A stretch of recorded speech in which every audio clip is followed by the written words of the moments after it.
Picture this. You wake up one morning and a strange, creeping thought hits you. Maybe the life you're living isn't really yours. Every choice you've made, every opinion you cling to, even the dreams that keep you going, what if they're not coming from the real you, but from a script handed to you by the world around you? It's a gut punch to realize how much of who you are might be shaped by stuff outside your control. Family expectations, societal norms, or those quiet pressures you barely notice until they're suffocating you. Like, think about it. When's the last time you did something just because you wanted to, not because it's what everyone else expects? Now let's dig into that idea a little deeper. How much of your identity feels like it's straight from your soul, and how much feels like a costume you've been told to wear to fit in? We're talking about the difference between your true self, the raw, unfiltered you, and the version that's been molded by expectation, like a clay figure shaped by someone else's hands instead of your own. It's wild to consider that the you walking around every day might be more of a people-pleasing puppet than the real deal. How does that sit with you? Most of us don't even realize we're playing a part in some grand performance. We follow the rules laid out for us, go to school, get a job, act normal, and it's like we're actors in a play we didn't audition for, just reciting lines we've been fed since day one. The question is, how often do you catch yourself just going through the motion, wondering if there's something more beneath the surface, like a whisper you can't quite hear? Maybe you felt it during a quiet moment, that flicker of doubt asking, is this really me, or am I just faking it? Today we're diving into something wild and deep, inspired by a guy named Carl Jung. Yeah, I said Jung earlier, but it's Jung with a J, a Swiss genius who flipped psychology on its head. He had this crazy idea that real life doesn't even start until you figure out who you actually are. Not the polished up version you show off, but the messy, complicated truth underneath. But what does that even mean? Finding yourself. And why does it feel so damn hard? Like trying to solve a puzzle with half the pieces missing. Jung wasn't about quick fixes. He was about digging into the stuff that makes us human, and that's where we're headed today. Stick with me here because this isn't just some fluffy self-help talk you'd find on a motivational poster. We're about to peel back the layers of what's been holding you back, those sneaky influences you didn't even know were there, like invisible strings tugging you along. By the end, you'll see why so many people never break free from the fake versions of themselves and how you can start to rewrite your own story, step by shaky step. It's not going to be easy, but it's going to be worth it. Trust me on that. And trust me, the big reveal at the end, it's a game changer. Something that could flip how you see yourself and how you show up in the world, like switching from black and white to full-on Technicolor. Jung wasn't just another shrink with a clipboard. He was a trailblazer who dared to explore the messy, hidden corners of our minds, places most people avoid like a haunted house on Halloween. He didn't just want us to cope. He wanted us to thrive by facing the stuff we'd rather pretend doesn't exist. Are you ready to peek into that darkness with me? Back in his day, psychologists thought feeling good meant fitting into society's box. Don't rock the boat, just blend in, and you'll be fine. But Jung? He said, nah, that's not it. Real growth is about becoming the most you version of yourself, something he called individuation, which is just a fancy way of saying becoming whole. It's like leveling up in a video game, but the boss you're fighting is all the junk that's been piled on top of your true self, expectations, fears, and a life to should. He believed we're not here to survive, we're here to uncover the unique spark that's heart. Here's the kicker though, most folks never even start that journey. They're too scared or too comfortable to try. They're busy chasing approval, checking boxes, and avoiding the nagging feeling that something's off, like a splinter they can't pull out. They're stuck in a life that looks good on Instagram but feels empty inside, like a shiny car with no engine, all flash and no go. Jung saw that trap a mile away and he warned us, if you don't dig deeper, you're just sleepwalking through your own existence. Jung believed life gets real when you stop dodging the mirror and face who you are underneath all the noise, the good, the bad, and the downright ugly. But before we get to the good stuff, how to actually do that, let's talk about what's keeping you stuck. Because it's not just laziness or bad luck. Because trust me, there's a lot more holding you back than you think. And it's been there since before you even knew what normal meant. It's like a web you didn't know you were caught in. Let's start untangling it. Think about how it all starts. From the second you're born, the world's got a plan for you, ready to mold you into shape. You get a name, a role, a set of rules. Sit still, be polite, don't cry too loud. And it's all designed to make you a good little cog in the machine. It's so slow and sneaky, you don't even notice you're being trained to fit in, like a dog learning tricks for a treat, or a kid learning to hush up to avoid a scolding. By the time you're old enough to question it, you're already knee-deep in someone else's idea of who you should be. Remember being a kid, back when you didn't care what anyone thought? Maybe you were loud, messy, or dreamed big, like being an astronaut or a rock star, and someone shut it down with a be realistic or that's not how we do things. Over time, you start hiding those wild, free parts of yourself, shoving them into a box where no one can judge them, hoping they'll just disappear. It's like you're taught to trim off anything that doesn't fit the mold, and soon enough, you're not even sure what's left is really you. That's when you start building what Jung called the persona, the face you show the world to get by, like a custom-made mask for every situation. It's your social armor, the good employee or perfect friend version of you that keeps you safe, accepted, and out of trouble. But here's the problem. The more you wear that mask, the more you forget what's underneath it, and the heavier it gets to carry. You start thinking that's all you are, a polished-up character in someone else's story, not the real, breathing you hiding behind the curtain. And then there's the flip side, the shadow, the backstage of your mind where all the messy stuff lives. If the persona is what you flash to everyone else, the shadow's all the stuff you bury deep. Your fears, your weird desires, the parts of you that don't fit the nice picture society painted for you. It's like the junk drawer of your soul, stuffed with things you don't want to deal with but can't quite throw out, like that anger you swallow or the dreams you're too scared to chase. The shadow's not just a dumping ground. It's a living, breathing part of you that doesn't like being ignored. Here's where it gets trippy. That shadow doesn't just sit there quietly minding its own business. It's got a mind of its own. It's sneaky. It messes with you from the background, popping up in ways you don't expect, like when you snap at someone for no reason or hate someone you barely know. Jung said it's not gone just because you ignore it. It's still pulling strings like a puppet master you didn't hire. Ever catch yourself overreacting to something tiny and wonder, where did that come from? That's your shadow saying hello. Ever notice how you can't stand certain people, and you're not even sure why they get under your skin so bad? Jung had a theory. Those traits that bug you in others, arrogance, laziness, whatever, might be parts of you that you've shoved into your shadow, locked away like dirty laundry. It's like looking in a funhouse mirror. You don't like what you see because it hits too close to home, reflecting stuff you'd rather pretend isn't there. Next time someone drives you nuts, ask yourself, is this about them or is it about me?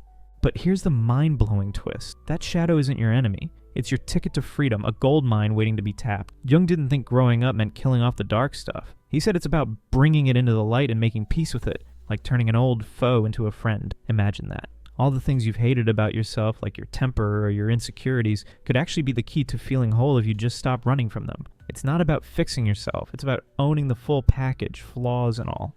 So are you ready to look at the real you? Not the polished version you post online, but the raw, messy truth that's been waiting in the wings. Because what's coming next might shake up everything you thought you knew, like an earthquake rattling a house you thought was solid. This is where the adventure starts, and it's not for the faint of heart. It's for the brave, the curious, the ones willing to get a little dirty. Let's step into the unknown together and see what's hiding there. Most people coast through life thinking they've got themselves figured out, no questions asked. They're like, I'm Dave, I'm a mechanic, I like football, done, that's me in a nutshell. But what if that's just the tip of the iceberg, and there's a whole wild ocean of you waiting below the surface, ready to crash through if you let it? Jung said we're fooling ourselves if we think that's all there is. We're way deeper than our surface stats. Jung believed we've all got this hidden world inside us, a deep, chaotic mix of buried memories, secret wishes, and strengths we don't even know we have, like a treasure chest we've lost the key to. Finding yourself isn't about slapping a new label on your forehead or picking a fresh persona off the rack. It's about digging into that inner chaos and pulling out what's been hiding there all along. It's less like a makeover and more like an archaeological dig, messy, slow, but full of surprises that could rewrite your whole story.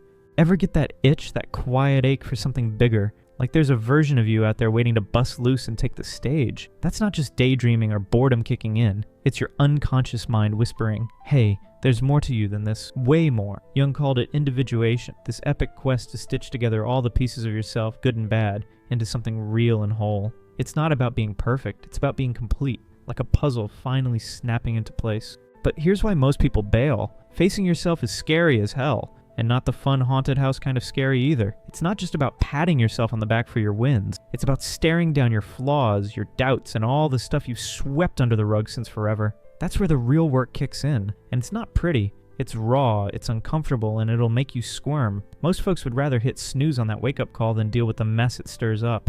Think about how much we dodge being alone with our thoughts. It's practically an Olympic sport. We scroll our phones, binge TV, keep busy with work or small talk, anything to avoid the silence where the big questions creep in like uninvited guests. It's like we're running from a shadow we can't outpace, and Jung would say that's no accident. It's our brain's way of keeping the hard stuff at bay, a defense mechanism we've perfected over years. But the longer we avoid it, the louder it gets, tapping on the window until we can't ignore it anymore.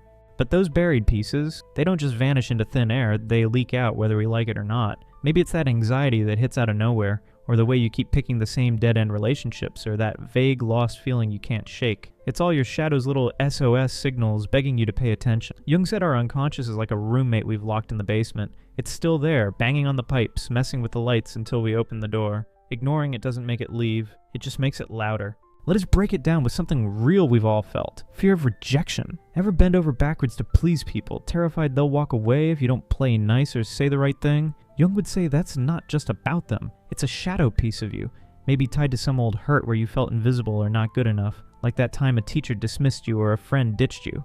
It's a wound that's been festering, and until you poke at it, it'll keep running the show from behind the scenes. Here's the cool part though. When you finally turn around and face that fear, it stops owning you. It's like taking the wheel back. Imagine living without that weight, saying what you mean, chasing what you want, not because someone else approves, but because it feels right in your gut, like a fire you can't put out. That's what Jung was chasing, a life that's yours, not a borrowed one stitched together from other people's opinions. It's freedom, plain and simple, and it's closer than you think. So how do you even start cracking open this unconscious vault that's been padlocked for years? Jung had some ideas. Dreams, for one. Those weird nightly movies your brain plays that might be spilling secrets about what's really going on inside, like a coded message from your deeper self. He also loved stuff like art or writing, ways to let the hidden you sneak out onto the page or the canvas. No filter needed. Even just doodling or journaling could unlock something you didn't know was there. Try it sometime and see what spills out.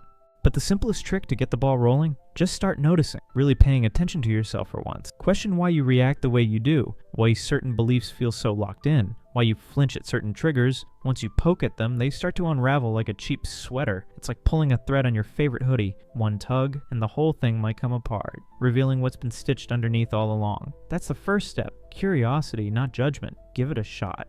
The truth is, most people live like tourists in their own lives, following the map someone else drew, snapping selfies at the landmarks, never wandering off the path to see what's out there. They don't see that the real treasure's in the messy, uncharted stuff they've been avoiding, the wild corners where the real you's been camping out. But you've got a shot to break that cycle, to ditch the guided tour and blaze your own trail through the wilderness of yourself. It's not a vacation, it's an expedition, and the payoff is worth every step. What's next is a curveball, something Jung called archetypes. These ancient blueprints wired into all of us, like the operating system of your soul. They're not just random quirks. They're the deep roots of how you think, feel, and act, patterns that go back way before you were born. They're about to blow the lid off how you see yourself, showing you there's a whole cast of characters running your inner show. Let's meet them, buckle up, because this ride's about to get wilder. If finding yourself was as easy as flipping a switch or picking a new hobby, we'd all be living our best lives by now. No sweat. But it's not. It's a messy, winding road full of potholes, and Jung knew that better than anyone. It's why he spent his life obsessed with it. It's not just about deciding who you want to be, it's about wrestling with all the junk that shaped you, peeling it back layer by layer and figuring out what's real beneath the pile. It's less like flipping a light on and more like spelunking into a cave with a flickering flashlight. Slow, tricky, but thrilling if you stick with it. Ever wonder why you keep tripping over the same old habits, even when you swear you'll change? Like that promise to quit procrastinating that lasts about a day? Jung had a wild answer. There are these universal patterns, archetypes baked into your brain, steering you in ways you don't even clock, like an autopilot you didn't program. They're not just random, they're echoes of human history, handed down through generations, whispering in your ear every time you make a move. It's like your mind's got a playlist of ancient tunes, and you're dancing to them without knowing the lyrics. These archetypes live in what Jung called the collective unconscious, a big shared pool of instincts and images we've all inherited, like a family heirloom nobody talks about. Think of it like a cosmic hard drive, loaded with myths and characters that show up in every culture. The hero on a quest, the wise old sage with cryptic advice, the trickster stirring up trouble. They're not just bedtime stories or movie tropes. They're alive in you, shaping how you see the world and yourself every single day. Next time you're hooked on a good story, ask yourself, which part of me is vibing with this? Take the hero archetype. It's that spark that makes you want to rise up, beat the odds. Be somebody who matters. You feel it when you're pumped to take on a challenge, like nailing a big project, or when you dream of leaving your mark, maybe starting that business or running that marathon. But it's not flying solo. It's always tangled up with the shadow, that darker side we talked about, lurking like a sidekick you didn't ask for. The hero's got baggage and it's not going anywhere until you deal with it. In every epic tale, the hero's got to face some beast. Think dragons, Darth Vader, or that creepy clown from It. In real life, that's you staring down your own doubts or insecurities, the stuff that keeps you playing small, like that voice saying, "You're not good enough," when you're about to take a risk. Jung said the trick isn't to slay it with a sword or a lightsaber, it's to shake hands with it and learn what it's got to teach you, like a coach pushing you harder than you'd push yourself. The battle's not out there, it's in your head, and it's one worth fighting. Say you've got this nagging self-doubt that keeps you from going after what you want. Sound familiar? Instead of shoving it down or faking confidence, Jung would say, hey, sit with it. Where'd it come from and why is it so loud? Is it truly yours? Or did someone else dump it on you, like a parent who said, don't get your hopes up, or a boss who brushed you off? Maybe it's not a flaw. Maybe it's a signal pointing you towards something deeper, like a buried strength you've ignored, like patience or a knack for the big picture. There's more where that came from, like the anima and animus, two heavy hitters in Jung's lineup. Jung said every guy's got a hidden feminine side. The anima, full of feelings, gut vibes, creative juice, the stuff that makes you tear up at a sad movie or doodle in the margin. Every woman's got an animus, that inner masculine vibe of logic, grit, and take-charge energy. And when they're out of whack, you feel off balance, like a seesaw with one side stuck in the dirt. They're like yin and yang, and you need both to roll smoothly through life. Picture a dude who's all tough guy, bottling up every emotion because real men don't cry, or showing feelings is weak. That's his anima screaming to get out, banging on the walls. And until he listens, he's half a person, missing out on the depth that could make him whole. Same goes for a woman who's scared to speak up or to take the lead. Her animus is pacing in a cage, waiting to break free and run the show when she needs it. Deny either one, and you're limping along instead of sprinting toward your potential. When you let those energies play together, it's like hitting the sweet spot. Everything clicks and you feel unstoppable. Jung's big idea was that finding yourself means owning all of it. The loud and the quiet and the bold and the soft, the stuff you brag about and the stuff you hide. It's not about picking sides or sanding down the rough edges. It's about rounding out the whole damn picture, like tuning an instrument until it sings just right. Balance isn't boring. It's power, and it's yours if you want it. But there's one last bombshell coming. Something that ties this all together and flips the script entirely on what you even means. It's the deepest cut Jung ever made, and it's about to rattle everything you think you know about who you are. Like a plot twist in a movie you didn't see coming. It's not just another layer. It's the core of the whole damn thing, and it's going to hit hard. Let's dive in and see if you're ready to handle it. So far, we've unpacked the mask you wear, the shadow you dodge, and these archetypes pulling levers in your head, like a backstage crew. But now we're hitting the big one. The illusion that you're just one solid, fixed you, a neat little package with a bow on top. Jung and a bunch of wise folks before him said, hold up. That's not the whole story, it's barely the first chapter. What if everything you've built your identity on is just a flimsy prop in a much bigger play? We like to think we're this steady thing, a name, a job, a personality marching through life, collecting memories like souvenirs. But what if that's just a tiny slice of something way bigger, something that's always shifting, growing, rewriting itself every day? Jung called it the self, not the little ego that freaks out over bills or obsesses over likes, but the full-on cosmic you that's been cooking for ages, stretching back through time. It's like you're not just a single note, you're a whole symphony, and you've only been hearing the warm-up. Here's the head spinner. What if the you you're so sure of is just a rough draft, a sketch on a napkin instead of the masterpiece it could be? Imagine you're not just one person, but a massive, flowing river of consciousness, carrying old wisdom from your ancestors, untapped power you haven't claimed, and a piece of something eternal that's bigger than any one lifetime. It's freaky, sure, but it's also kind of badass, like finding out you're secretly a superhero who's forgotten their cape. What would you do if you believed that was true?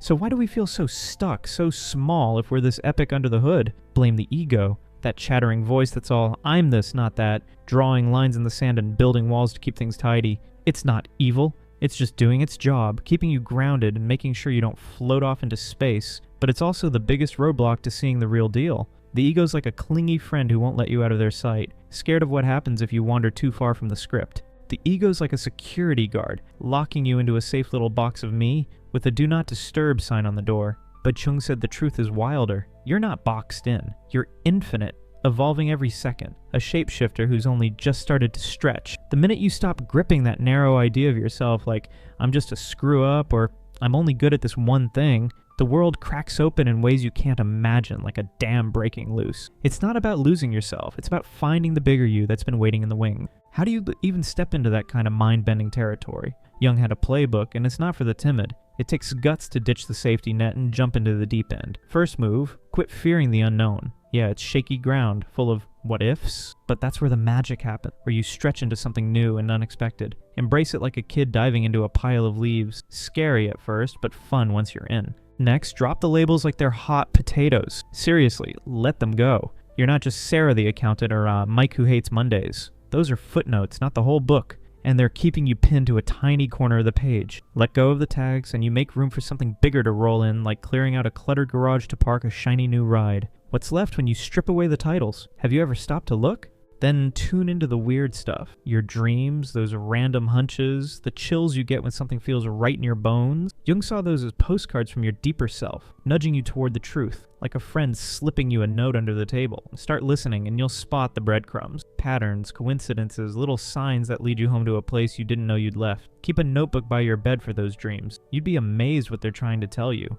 And finally, chill out and let it unfold. Quit trying to force it into a neat little box with a deadline. This isn't a race with a finish line or a project you can check off. It's a lifelong road trip, peeling back layer after layer, each one shinier than the last. The crazy part? You were never lost. You've been here the whole time just waiting to wake up to it, like Dorothy realizing she had the ruby slippers all along. So here's the fork in the road. Keep coasting as a shadow of yourself, tied up in old fears and other people's rules, playing it safe until the credits roll. Or take the leap into the unknown and claim the fool untamed you that's been itching to break free. Jung laid out the map. Life doesn't kick off until you find yourself, and now you've got the keys in your hand, jangling and ready. What's your move? Stick with the reruns or start writing a new season? The choice is yours, and it's the only one that matters. Thanks for writing this out with me. It's been a trip, right? I mean, we've gone from scratching the surface to diving headfirst into the deep end, and I hope you're as pumped as I am about what's possible. Let's keep this vibe going. Wherever you take it next, you've got this.